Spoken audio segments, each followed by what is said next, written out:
So, yung sing na nakakantahin ay yung song pala nakakantahin ay napaka-pamilyar.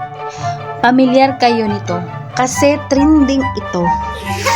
Trending na trending ito. At alam to ng anak ko.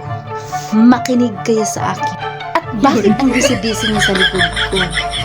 Hindi ko alam kung ano ang kinakalkal niya dyan sa kanyang ngipin at napaka-busy niya. Abay, wari ko ay busog na siya. Jesus, nagtututok mang ka. Ulit mong ka.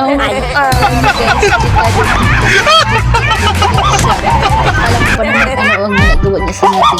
So, mga magulang, no, payo laang, dapat ay tingnan natin mabuti kung ano ang kinakalkal ng ngipin dahil matama ang sa ngipin. Dili lagi ini pwede sa imo.